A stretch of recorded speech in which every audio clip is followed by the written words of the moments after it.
Masaya tayo, lalo na pinagpalad tayo.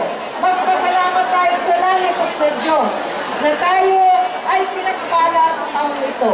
Sa taon na talagang nakapagpinsala sa kung ano-anong lugar. Ngunit dito, sa Ilocos Norte, we are indeed blessed. We have much cause to celebrate. Praise Him above all.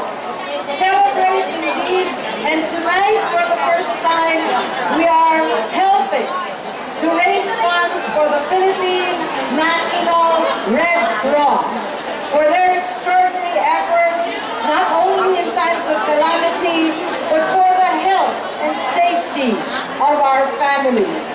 We thank them also for their unique and lasting contribution to the relief and emergency that is Tacloban City, which has a special family connection to me and to all of us.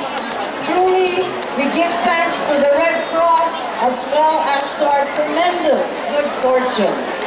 Tonight, I also would like to recognize the extraordinary little towns, the towns that continue to perform and indeed, as our very own boxing champion would say, fight way above their weight. Last year there was Lawag, there was Batak City, and then there was Pinili. Truly, even the little remote towns that are maybe only 4th or 5th class have a tremendous chance. And this year we're instituting the Indigenous Peoples Performance Award for our 10 towns out of 23 that have populations representing our tribal villages and our IPs.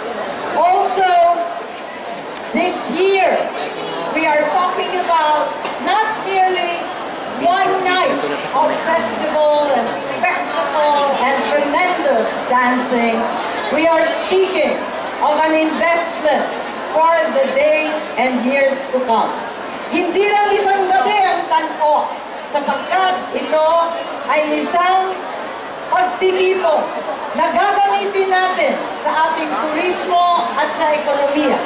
Lahat ng palabas ngayong gabi ay gagamitin, halimbawa, ng Nueva Era na magbubukas ng bagong tribal village. Gagamitin ng Bintan ng Governor's Guest House. Gagamitin ng Sarap na siyang meron ng isang heritage trail. Ganon din yung up-and-coming plaza ng Bacara at Pasukin. Inaasahan ko na makikita natin lahat ito, hindi lang isang gabi, kundi sa iba't ibang pinupuntahan ng turista tulad ng Burgos at Pampaway at ng Pagudpod, at makikita nila ang bawat isang sayaw na ngayong gabi tayo ay pinagpalang makita na kauna-unahan. Finally, in the class, let me say thank you to the young people, the tremendous talent that is Ilocos Norte. Truly, Juan Luna is in every one of us, in artistry and in performance. We give thanks to our students, the great volunteers, the tremendous choreographers, designers, the workers behind the scenes, our carpenters, our great sewers, all those who have papered, who have transported, who have worked hard in order to bring this evening to full fruition. But tonight, most of all, let us enjoy Ilocos Norte. Let us recall what our province stands for and be proud that even if sometimes being Filipino is a confusion, certainly being Ilocano is clear-cut, emphatic, and proud. Thank you to everyone.